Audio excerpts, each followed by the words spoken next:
ചേട്ടാ നമുക്കൊന്ന് പുറത്തു പോയാലോ? ഫേസ് നല്ല ഡള്ളായിട്ടിരിക്കുന്നു, നല്ല ടയർഡ്നെസ് തോന്നണല്ലോ. ആണോ? ആ ഹലോ അമ്മേ, ഈ ഇടയ്ക്ക് വെയിൽ കൊണ്ടിട്ടാണോ എന്താണോന്ന് അറിയില്ല, ഫേസ് നന്നായിട്ട് ഡള്ളായിട്ടും ടയർഡ്നെസ്സും തോന്നുന്നുണ്ട്. എന്തെങ്കിലും ഒരു ഹോം റെമഡി പറഞ്ഞുതരുമോ? മോളെ, പണ്ടത്തെ കാലത്തൊക്കെ നമ്മൾ മഞ്ഞളൊക്കെ തേക്കുമ്പോൾ ഫേസിൽ നല്ല ബ്രൈറ്റ്നസ് ഒക്കെ തോന്നാറുണ്ട്. പക്ഷേ ഇപ്പോൾ ആരും അരച്ചൊന്നും മെനക്കെടാറില്ല. പക്ഷേ അതേ രീതിയിലുള്ള പ്രോഡക്റ്റ് കെമിക്കൽസ് ഒന്നും ചേരാതെ ഇപ്പോൾ വാങ്ങാനും കിട്ടുന്നുണ്ടെന്നൊക്കെ എല്ലാവരും പറയുന്നുണ്ട്. മോളൊന്ന് സെർച്ച് ചെയ്ത് നോക്കൂ കേട്ടോ. എന്നിട്ട് അമ്മയുടെ അടുത്തും കൂടെ ഒന്ന് പറ.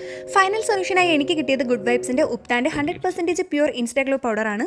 ഇത് ആവശ്യത്തിന് എടുത്തിട്ട് പാലിലോ വെള്ളത്തിലോ തൈരിലോ റോസ് വാട്ടർ ഉപയോഗിച്ച് മിക്സ് ചെയ്ത് നമുക്ക് പുരട്ടാവുന്നതാണ്. മഞ്ഞളിൻ്റെയും ചന്ദനത്തിൻ്റെയും സാഫ്രോണിൻ്റെയും ഗുഡ് കണ്ടൻസ് അടങ്ങിയിരിക്കുന്നത് കൊണ്ട് തന്നെ ഒരു നാച്ചുറൽ ഗ്ലോ ആണ് നമുക്ക് ലഭിക്കുന്നത്. ഫേസിലെ സുഷിരങ്ങൾ അടയ്ക്കാനും ചർമ്മത്തെ മിനുസപ്പെടുത്താനും യുവത്വമുള്ള ചർമ്മം നമുക്ക് നൽകാനും ഫേസിന് നല്ല ബ്രൈറ്റ്നസ് തോന്നിക്കാനും മൂക്കുരു നിയന്ത്രണത്തിനൊക്കെ ഇത് ഹെൽപ്ഫുൾ ആണ്. 20 മിനിറ്റ് കഴിഞ്ഞ് നമുക്ക് സ്ക്രബ് ചെയ്ത് കളയാവുന്നതാണ്. പിന്നെ ഗുഡ് വൈബ്സ് ഒരു അടിപൊളി ഓഫർ കൂടി തരുന്നുണ്ട്. ഈ വരുന്ന ഫെബ്രുവരി 15 ഗുഡ് വൈബ്സിൻ്റെ ഏതൊരു പ്രോഡക്റ്റ് എടുത്താലും ബൈ 1 ഗെറ്റ് 1 ഫ്രീ ഓഫർ കൂടിയുണ്ട്. ആരും ഈ അവസരം മിസ് ചെയ്യരുത്. പ്രോഡക്റ്റ് ഞാൻ താഴെ ടാഗ് ചെയ്തിട്ടുണ്ട്. ബൈ.